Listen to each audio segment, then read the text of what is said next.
In 1988, after having worked for more than 8 years as a software engineer for Texas Instruments, I moved back to Atlanta, my hometown.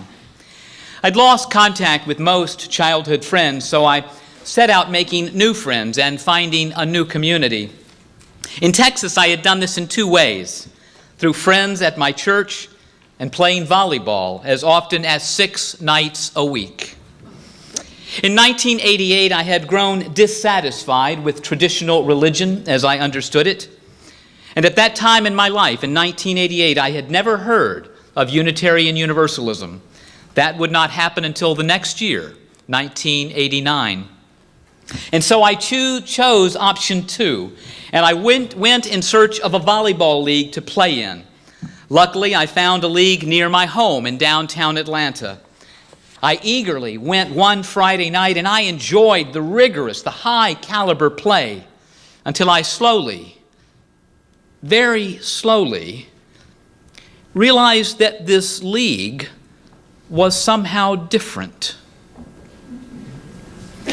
What I discovered that Friday evening is that I had just joined a gay volleyball league. I can laugh about it now, but at the time, this was traumatic for me. In 1988, I didn't personally know anyone who claimed to be gay or lesbian. I know what you're wondering, Jeff, what rock did you live under? I'm convinced, however, that my situation was not particularly unique in 1988 and may still be true for some, perhaps many, today. When I made my discovery that Friday night, I anxiously asked if they would tear up the membership card I had filled out. They said they would, and I went home to contemplate my experience. Unfortunately, my ignorance took over.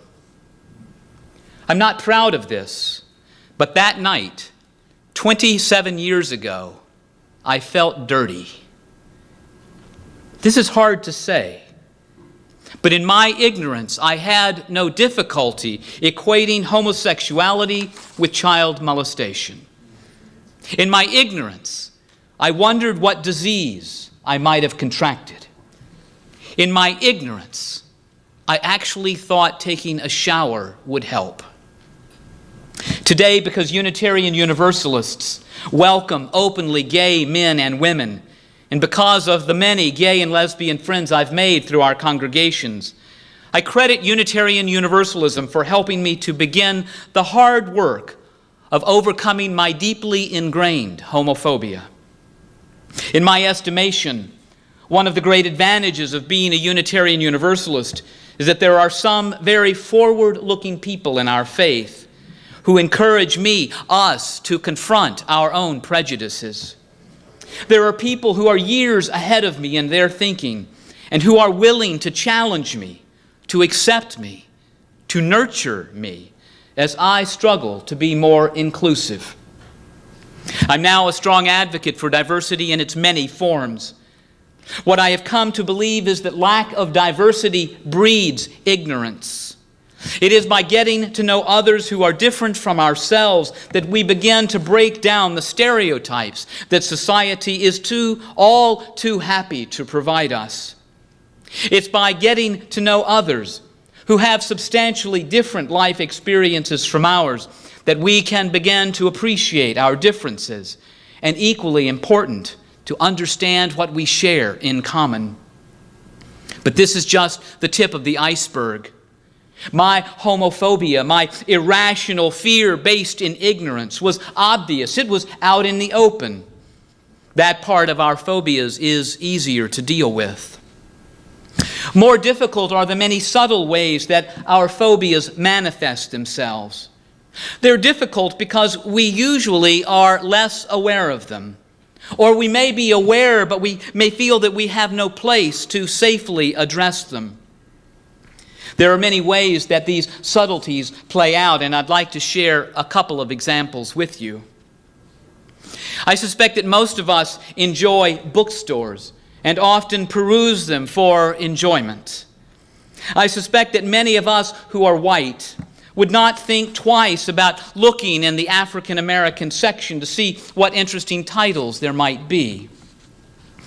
It might even have occurred to us, to those of us who are heterosexual, to go to the gay and lesbian section to learn what books are there. But then we think, what if someone sees me looking at these books? If we were seen by someone we knew, would we quickly need to justify why we were browsing in this section? And there, I believe, is the subtlety. Could it be that there is an underlying discomfort with being mistakenly identified as gay or bisexual? Why is that? Before I used this sermon illustration 15 years ago, I decided that I would first try it on myself. So I went to the local Books A Million in Tuscaloosa, Alabama, where I was serving as a consulting minister. I went to the customer service counter and quietly asked, "Do you have any books on gay and lesbian studies?" I was absolutely mortified as she reached for the intercom. I knew, God, I absolutely know she was about to announce customer needs help in gay and lesbian issues. Instead, she used the intercom to call another associate to customer service who graciously walked me to the small but visible section of gay and lesbian books. Reading the titles was an education in itself. Admittedly, even as a new Unitarian Universalist minister 15 years ago, I had felt an uneasiness, and yet I made great progress that day. One thing I want to be very clear about is that this is not a sermon about judgment, about finding fault. This is a sermon about going deeper, about paying attention to those brief hesitations as we encounter a situation that may be awkward or uncomfortable. This is a sermon to see what residual we may have because we've grown up in a culture that for too long condemned people because of their sexual orientation. This is a sermon in part about examining the justifications we may give as we confront our own discomfort. There are many other examples, but my favorite is to invite members of a congregation to put the Unitarian Universalist brochure, "Is Our Church Gay?" on their living room tables at home, so that friends and family and neighbors can see it. What does that bring up for you? I say it again, this is not about finding fault. It is a matter about asking each of us to go deeper in examining our subtle anxieties and deepening our understanding and appreciation of lesbian, gay, bisexual, and transgender individuals. And as you will learn today, many more individuals as well. Thankfully, the Unitarian Universalist Association has given us a tool to begin this important work. In 1989, the Unitarian Universalist Association initiated the Welcoming Congregation program because it believed there was, quote, "a lot of unexamined and hurtful homophobia in our congregations," end quote. The Welcoming Congregation process includes a workshop series intended to be introspective and interactive in its educational component. By educational, it aims to address, for example, the relationship, and this is just one of many fabulous workshops in this series. It examines the relationship between homophobia and gender socialization, the ways that we are taught in our society that boys must be boys and girls must be girls. There's a direct link, folks, and it runs deep. But the Welcoming Congregation Workshop Series is concerned with more than just providing information. The workshop series is intended to be a safe place where participants can express openly and honestly the heart lag they may be experiencing. Those subtle, lingering feelings of angst we may have around sexual orientation, which simply means who you are attracted to sexually, and gender identity, which means what gender you feel or identify with internally. And I will tell you, the first time I taught this, the goal was to create a safe place. And so when the gentleman attended, he says, "I'm okay with all this. I just wish they wouldn't hold hands."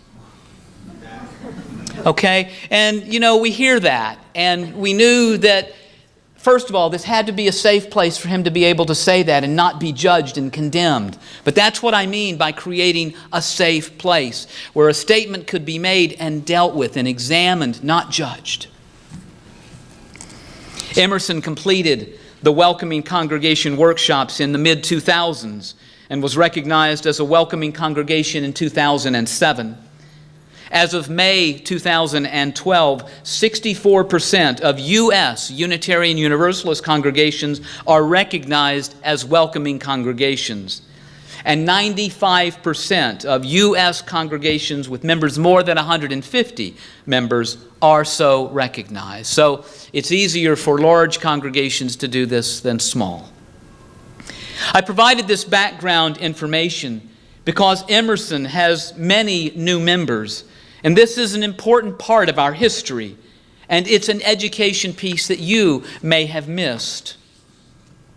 But welcoming congregation is also a part of our present and future. The UUA has a follow-on curriculum called Living the Welcoming Congregation, and we may begin that curriculum in a year or two. If you are interested, please be in touch with leaders of our task force. And I'd like to ask Nikki Hooser to please stand. Nikki Fambro won't be here. She'll be at Heart in the Park, another leader of our task force, thank you, who will be making decisions about how we go forward in this important work in ministry. But today I want to focus on two aspects of the welcoming congregation. The first is represented by the title of my sermon, LGBTQIA+. Not that many years ago, LGBT, representing lesbian, gay, bisexual, a person attracted to both men and women, and transgender, a person whose gender identity does not match their biological sex, was the term used to refer to non-traditional sexual orientations and gender identities. However, it is an important takeaway from welcoming congregation workshops that sexual orientation and gender identity are not so easily compartmentalized. As human beings, we search for structure and order, and we want everyone to fit in a simple category and in as few categories as possible.